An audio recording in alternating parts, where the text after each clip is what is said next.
great to be here again with these three esteemed gentlemen, Bob from BBDO, Sam from Eyeview, and Tal from Innovid. Great in the spirit of bringing everybody into the tent and talking about important topics that all the players have a perspective on. Great to have Tal here as well. With Eyeview. Very cool. Yeah, nice. In the spirit, as we have some secret rules on panels, and those closest to the dollars and the client get to go first. So, Bob, we turn to you, and wanted to ask, as a proud BBDO alum, I had spoken earlier about my first gig out of school was at Turner. I then went to BBDO and got to be a TV buyer and start the digital media department when we were figuring out if the banner size should be 468 or 465 by 62 or 60. And a lot of us remember those good times and debates. The media department was on the 4th floor. The account department was on the 5th floor. Creative was on 6th, over on 6th Avenue. Give us a sense of the rhythm of the empire of BBDO, always known for award-winning creative and fantastic executions. What's the rhythm like right now? And we'll get to video in a second, but just the association of working with different media teams and the balance that your group has. Great, and hi everyone. Definitely transformative time for creative agencies, all agencies really. BBDO, long heritage in film work, and I think some of the comments earlier around agencies always show their TV. I think agencies always show their video. That might be work that runs on TV, that might be 6-second, it might be social video, it might be online video, it might be dynamic video.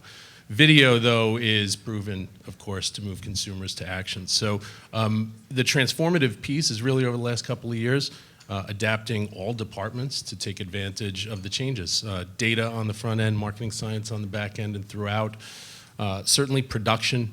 Production is completely different now. It's been radicalized. We can't just produce monolithic spots for one medium. We have to think about the universe of touch points for a consumer and how an idea can be brought to life across all of those touch points and all the different types of medium. So the old stereotype of the creative exec kicking back and thinking of amazing ideas with her or his team, and my palette is just a 30-second story and that's it. A very different mindset going in, even at the ops and strats level, right? Yeah, totally gone. I mean, I think depending on the type of client also, some clients have their businesses operate at scale, 10 million, 15 million consumers through the door on a weekly basis. I mean, you have to use mass media to reach that large of a group, but you also have to have segmentation and targeting and great, strong creative and messaging to convert them.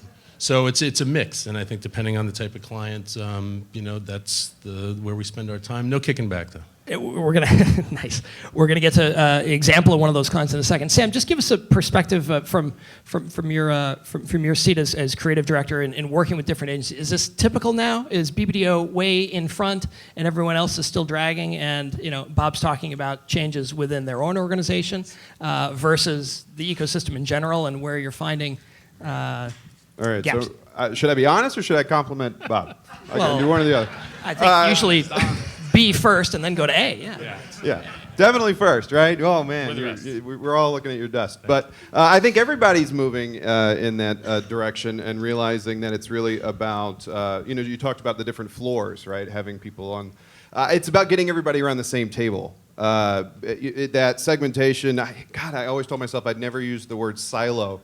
But so I owe everyone a beer here. Panel bingo. Yeah, right. So, but it's breaking those down and making sure that we're having conversations. I look at where I sit and having access to data, having access to the business objectives. And then of course being the creative. I mean, that's really like the holy trinity. Is the business objective and then the data and the creative is like the Holy Spirit, because we speak in tongues. But having all three of them sitting around the table means that we can really start to make breakthroughs in something that's moving so quickly.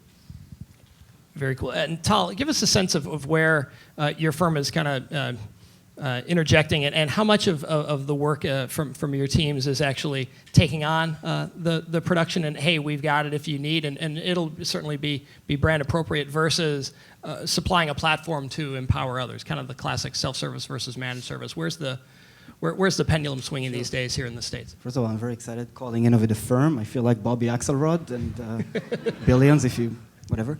A practice. Inside television joke. So what was the question? I'm kidding. Self-service versus managed.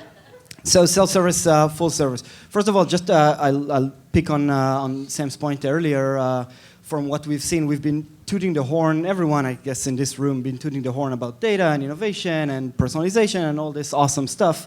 But in reality, I think consumers and viewers of the internet really understand that personalization and all this stuff exists, and seeing banner tracking me everywhere on the internet, and Facebook know exactly what I do. But marketers are not, like, to be completely honest, marketers are not in that place that they really think about every ad that I would produce. I want to speak in this, just taking the title of the panel, in a one-to-one nature. So we're not really there. People understood, guys like Criteo and Google and other people trained that banner can be customized, but video creative that reach sight, sound, emotion is not there yet. People still look at it as this holy grail, $100 million or $1 million production value that is hard to personalize.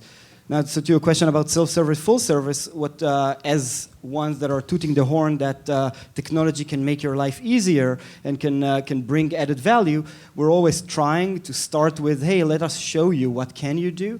But the idea is that we're here to sell technology and say, hey, once we'll put the training wheels on, you will see that it's awesome and it's not that hard. Then you can write it yourself and do more of it. So that's kind of where our firm is.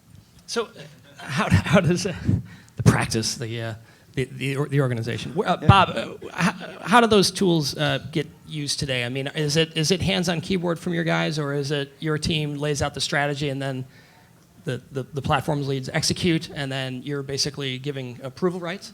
Yeah, so specifically towards one-to-one video, personalized type content. Yep.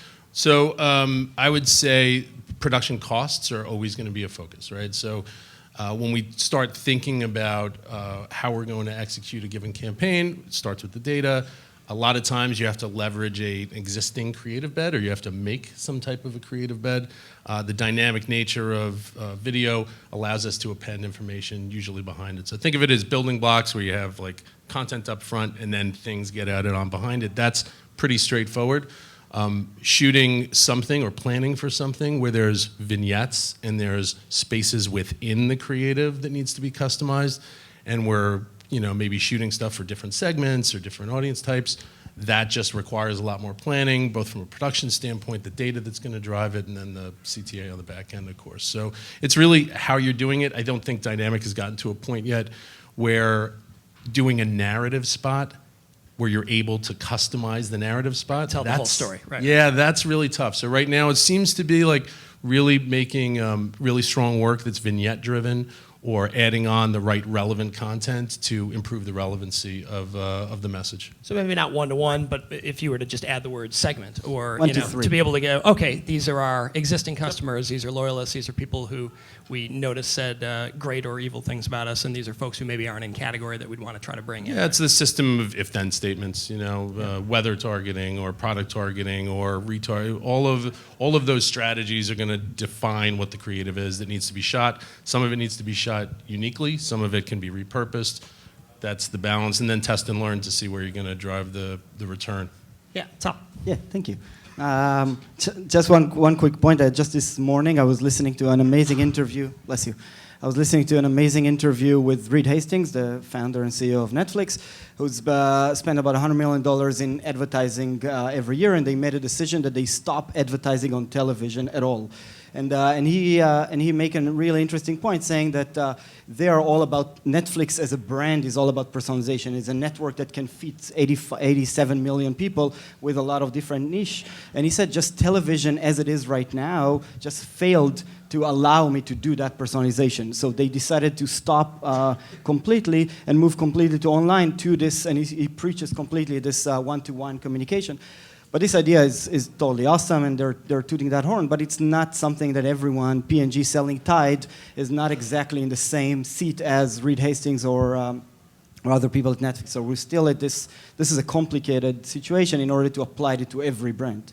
So I was just going to ask, Sam, your purview around which brands or which categories folks can take advantage a little bit more, and where the juice is worth the squeeze versus, that's nice and interesting, but I don't know if we're going to go down iteration number 4 here. And then want to ask Bob a follow-up about one of his clients where it's been working well. Have you seen in certain certain categories there are wins, and in other places it's going to be tough to make that happen at this point.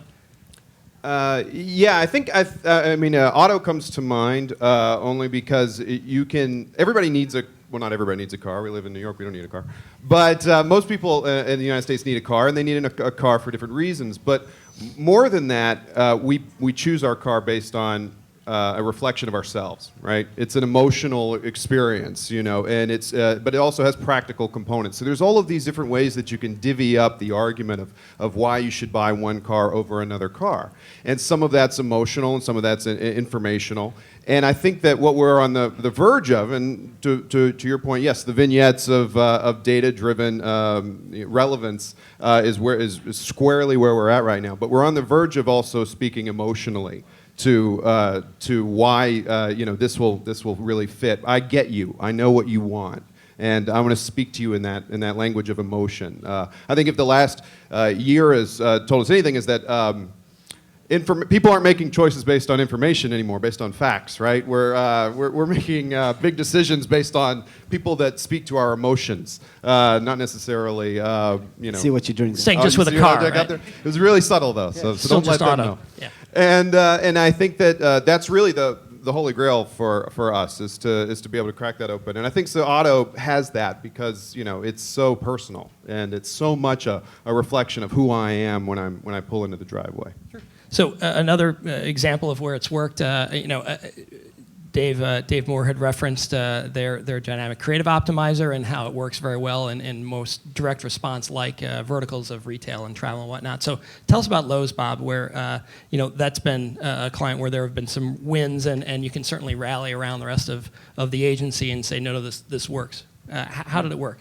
What was it? Well, I think we've been doing it probably 4 years or so now. I think really started in as I've been doing dynamic video for quite a long time. I mean, the weather targeting. I think for a business like Lowe's, seasonal, spring's a huge time of year for the business. Bad weather, good weather has a massive impact on their business. And when you're talking about relevance and the type of project someone is going to do that upcoming weekend, you have an ability to put the right message tailored to the right kind of project at the right time in front of the consumer. But that's table stakes now. I think that's kind of easy to do.